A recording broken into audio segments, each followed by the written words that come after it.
What's up, everyone? It's Fuzzy. Welcome back to yet another MLB recap. Yesterday, we saw Mike Trout get Mookie'd. What does that mean? Well, remember when Mookie had that ball taken away by some fans in Yankee Stadium? The same thing happened to Mike Trout in Houston. The Cubs handed the Dodgers worst loss in I don't know how long. Like, it got so bad, a shortstop started pitching, Fernando Tatis Jr. He's playing so well that people actually think he's back on PEDs. Goldie, we're talking about Paul Goldschmidt. He looks like 25-year-old Goldie to start 2025. And Spencer Torkelson, he will not stop hitting home runs. The #1 overall pick from 2020, who got sent down in 2024, might actually have fixed his swing. So we'll talk about all of that and more in today's recap. And don't forget that recap is brought to you by SeatGeek and Underdog Fantasy. Use code Fuzzy. First up, I got to talk about Corbin Burnes doing his best Jordan Montgomery impression from his first year as a Diamondback, because Corbin, he's been bad, like kind of bad. Reese, that is a 2-run knock. Jackson Chourio, a 450-foot Titanic blast. Corbin has now allowed 9 earned runs, his first 15 and a third. That's a 5.3 ERA. The strikeouts are down as well. It's still early, but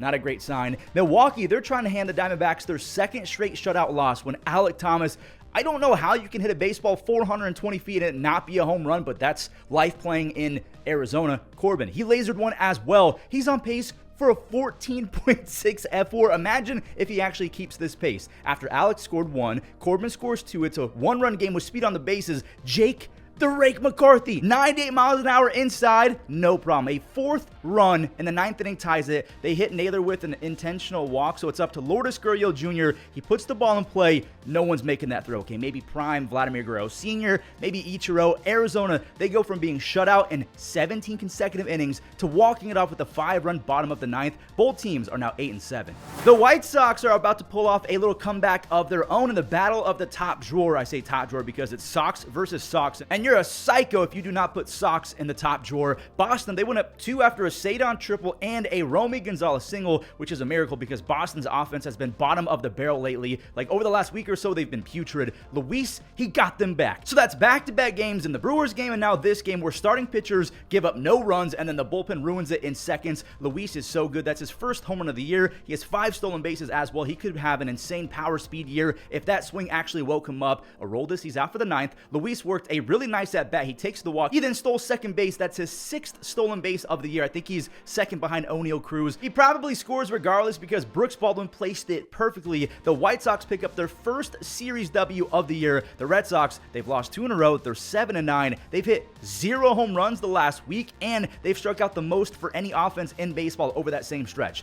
This has been a week from hell for Red Sox fans. The Cubs haven't had any issues scoring. I think they scored more in this game than the Red Sox have scored since last Friday. Rocky's on the bump, and the former Dodger got him. Just an insane swing from Michael Busch. 98 painted fastball. He goes the other way like you're supposed to. He's showing the Dodgers what they could have had. Just kidding. He needed a fresh start. Roky, that's a yikes. Busch got him again, this time for a...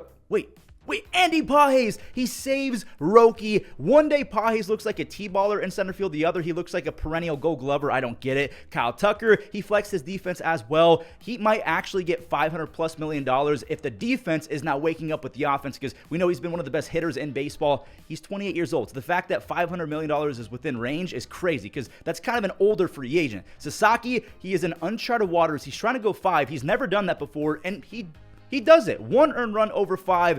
As soon as he left, though, all hell broke loose. The dam was open. Carson Kelly, his first home run of the game, started a full avalanche of scoring. There was 4 RBI singles between Miguel Amaya, Michael Busch, Dansby Swanson, Kyle Tucker. Miguel Amaya then had a 3-run oppo taco, so it's 11-0. Miguel Rojas, yes, the shortstop, is now in the game pitching. He was impersonating all of his teammates like Kershaw, Roky, and stuff like that. But Carson, he pummeled his second of the game. He's the first catcher, I found the stat, by the way, the first catcher since 2016. The last guy was Jared Saltalamacchia to have 4 home runs and 13 RBIs his first 8 games of a season. Busch, Workman made it 16-0, and I'm going to cut to Ben Brown because this kid put the Dodgers in their place. He shut them out over 6, struck out 5. He did not issue a single walk. If Ben Brown pitches to a ceiling, the Cubs might win 95 games. No BS. The Rangers got put in their place as well. J-Rod, he started the barrage with a triple. It got past the center fielder, and just like Mike Trout, the batting average has been terrible, but he's still finding ways to produce. That is the second triple of the season for Julio. He's got a 125 OPS plus despite despite a 190 batting average. He scores on the Polanco sac fly.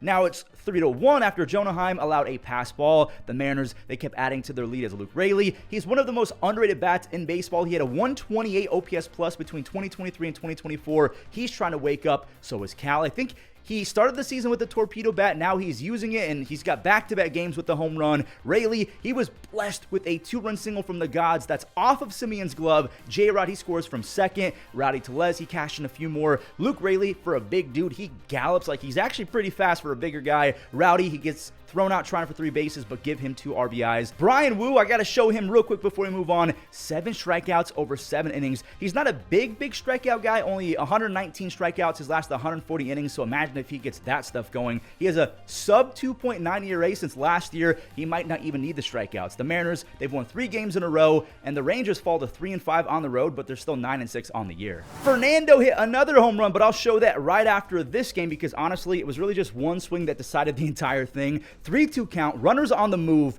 and they can take their time because Elly just hit a grand slam. And by the way, that grand slam came on his own bobblehead night where he had a switch hitter bobblehead. I really want that. If you guys have an extra one, please send it my way. Alexander Canario, I'll show this for Pirates fans. He was sent to the Cubs for Chris Bryant. He was DFA'd by the Cubs. I think he was traded to the Mets after that. Now he's on the Pirates. Hopefully, he can make the Pirates his home and actually produce. He has a ton of talent. That's basically it, though, as Andrew Abbott. His strong start was rewarded with a W after Emilio Pagan collected his 4th save. Good for Emilio. He's really holding it down and replacement for Alexis Diaz, who should be back in the next few weeks.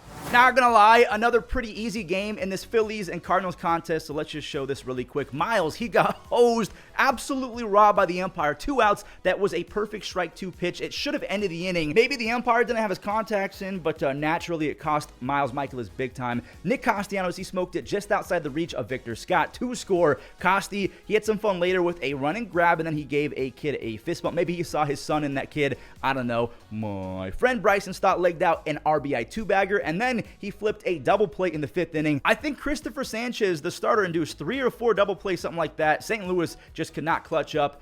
Okay, there's one. That's the only run that St. Louis scored all day. Wilson gets the RBI. Philly, they steal it right back off the bat of Trey, give him the RBI. That's the 5th double play now for the Phillies. I think St. Louis hits into a franchise record or ties a franchise record, 5 double plays in one game. Jose Alvarado, his ERA matches this inning. A 1-2-3 inning gives him a 1.23 ERA. He has 3 saves. The Phillies are 9-5. The Cardinals are 6-8.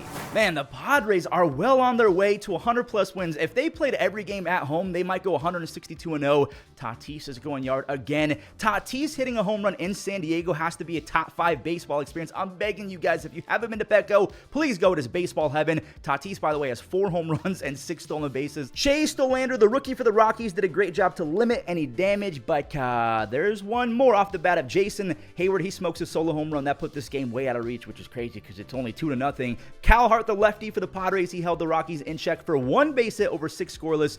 Zach Veen, wait, hold up. He got on in the 9th. That's the first hit off of Robert Suarez all year, by the way. Kyle Farmer, another base hit. Chris Bryant, this ball is tagged. And Nando ends it. He's all the way back. People are saying that he's on the PEDs. I'm seeing hundreds of tweets saying that he's juicing again, which, by the way, is a compliment because he's not doing that anymore.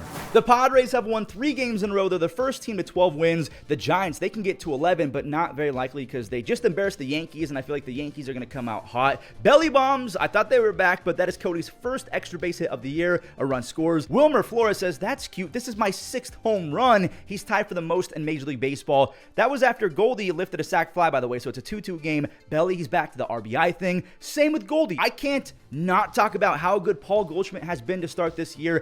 Everyone wrote him off, and they just simply ignored how insane he was to end 2024. He's hitting .360 with a 400 on base. Jason Dominguez, keep on doing that, buddy. He makes it a 7 spot versus Jordan Hicks. He's trying to catch up to Jacob Wilson in that Rookie of the Year race, and the Giants, they might have to go on the keto diet and cut out carbs or something because they had way too much white rice. That's bad, I'm sorry. But Ben Rice, I mean, he's proving that last year was a Vladimir Guerrero Jr. 2023 type year, just a victim of bad luck. Ben Rice is hitting .310 with 4 home runs, and look at his baseball savant page, a sea of red with a couple strikeout issues. But we don't care about strikeouts if you're hitting the ball that hard because Judge has the same issue, and he's Aaron freaking Judge. Devin, he allowed 2 Giants to get on, but then he got 3 consecutive outs. He just wanted to scare Yankees fans a little bit. Will Will Warren, he gets the W after going 5 innings with 6 strikeouts, only 2 earned runs.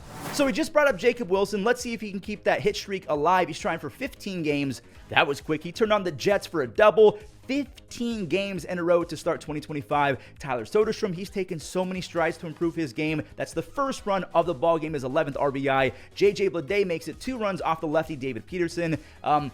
No double play, kind of smart by Beatty to just get the 1 out. He risked getting no outs if he did a 360 no-scope to try and start the double play. JT Ginn, he was awesome. Just 1 mistake pitch to Brandon Nimmo. Nimmo has 4 home runs, but like Trout and J-Rod, they got to get that batting average up. Ginn had 6 punch-outs. He leaves with the lead, and Pereda, talking about Johnny Pereda, he laced a double down the line. Max Muncy, he scores from first, and now it's Miller time. He gets the ground out using a 103-mile-per-hour fastball. He unleashed a wicked slider to strike out Brett Beatty. So the Mets are down to their final out. Tyrone Taylor, he found a hole. The tying run is at the dish. It's all good, though. Another 103-mile-per-hour pitch induces a ground ball. That's his 4th save of the year. Oakland, their bullpen combined for 1 base hit as Ginn gets his first W of the year. The A's are 6-9. The Mets are 9-5. And Juan Soto, he has just 1 home run and 4 RBIs, but I'm going to call it right now. The breakout is imminent.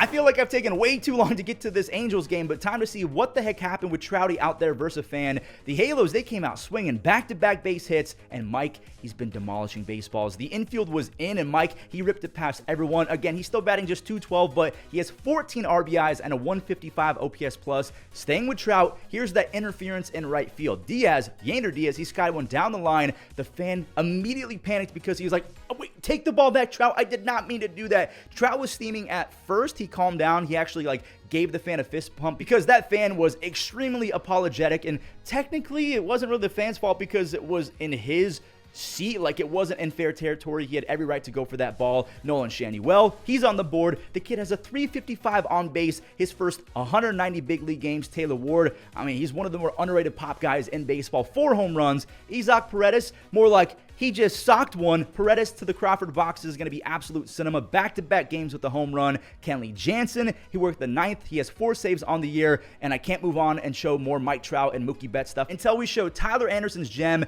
He had a no-hitter into the 6th inning, and he was able to skate around 4 walks for 5 2/3 shutout. So shout out to Tyler Anderson.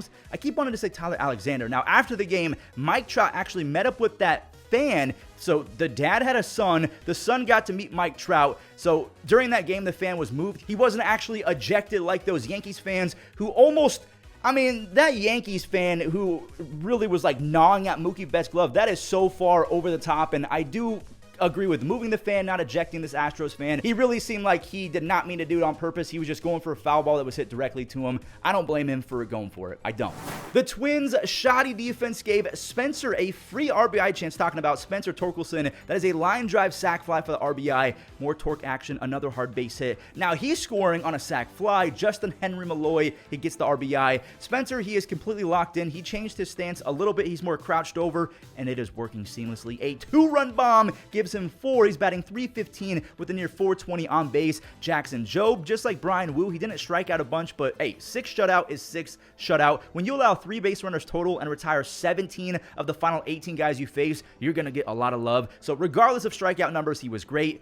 Jose Miranda, buddy. I mean, he probably just cost himself a big league. He did actually cost himself a big league job. He was called safe. He had no idea he was called safe. And the Twins, I mean, that's their season in a nutshell. He was actually sent down to AAA after being tagged out, after being called safe. That's an easy win for the Tigers. They're 8-2 their last 10. Minnesota is now the worst team in the Central. 4-11 puts them behind the White Sox. Matt Mervis is still mashing. That's his 4th long ball of the year. I have to tip my cap to this kid. Fast forward to the 4th now. Sandy, he got lit up after his team scored a few. Nathaniel Lowe, he took a bases-loaded walk. Josh Bell, he singled one to left to tie it with a 2-run knock. It's not tied anymore. Eric Wagaman, he was the prince of extra base hits to end 2024 with the Angels, just double after double after double. Then he got cut. He's on the Marlins now. That's an RBI double. We have another double. Griffin Conine, he swaps places with Wagaman. We have more RBI double action. Kyle Stowers has been a monster. 8 RBIs, a near .395 on base. Now the Nationals, they don't have any quit. They immediately brought it back to within 1 as Kybert, he played to Jacob Young. Nathaniel Lowe, he got a 2nd RBI. So 2 RBIs 0 base hits.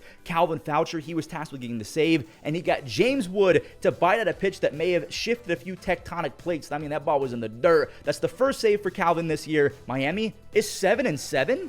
This Jays and Orioles game was the tale of two halves. The first half was all Toronto. Vladdy, he ran into a barrel. He dropped it in for an RBI double. Bo scores. Now Bo is doing the scoring. Sagano, he was leaving pitches over the heart of the plate all afternoon. Like, you can't do this. Santander, he swatted it out. Of course, his first home run as a Jay comes in his former ballpark, Camden Yards. But like I said, this was a tale of two halves. Heston, he got Baltimore on the board with their first hit of the game, a 2-run home run.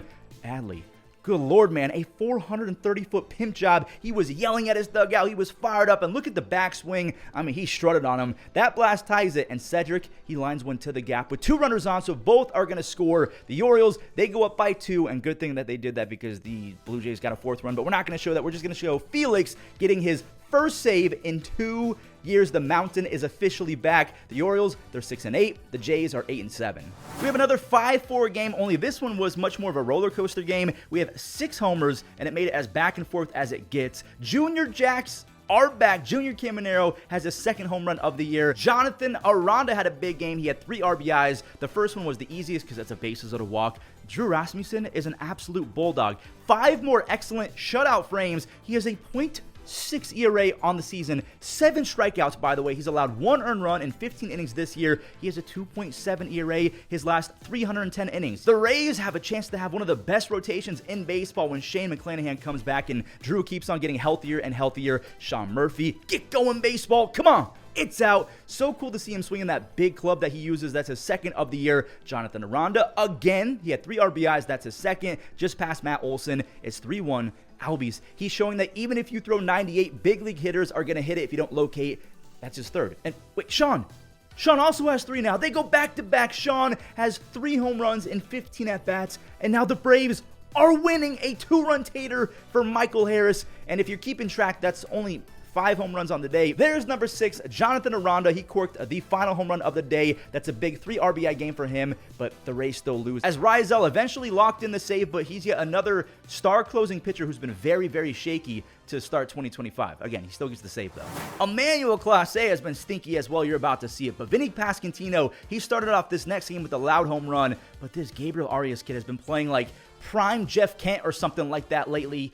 Not on this swing. I do want to show his home run in a second, but he ties it, and after J-Ram put the Guardians up by 1 with his 7th RBI, Arias hit another big boy opposite field home run. See what happens when you don't make young guys play 7 different positions and get 6 at-bats total across 7 days. Gabriel Arias, using that elite bat speed, now has 3 home runs, and he's nearing a 360 on base. Angel Martinez hit one into the scoreboard with the bases loaded. That is a 2-run double. Wait, was it bases? I think it was bases loaded. The Guardians, they got another free run on a wild pitch, and Clase sucked again. Like, I'm talking about 4 consecutive base hits and 2 runs allowed. Now, of course, just like Rizal, he ends it. The Guardians are looking for a sweep today, but they might have to shut down Clase for a few days. By the way, a massive tip of the cap to Luis Ortiz. He was the big fish addition for the Guardians. He got rocked his first 2 starts, but he was tossing 98+ all game. He broke out the changeup for a few strikeouts. He had 10 strikeouts. Luis Ortiz feeling himself as the Guardians have won 5 games in a row is a scary combination. Don't let the Guardians stay high. All right, guys, that does it for today's recap. Sorry for the not so great recording. I have had so many things on my mind lately, so a little tip from Fuzzy: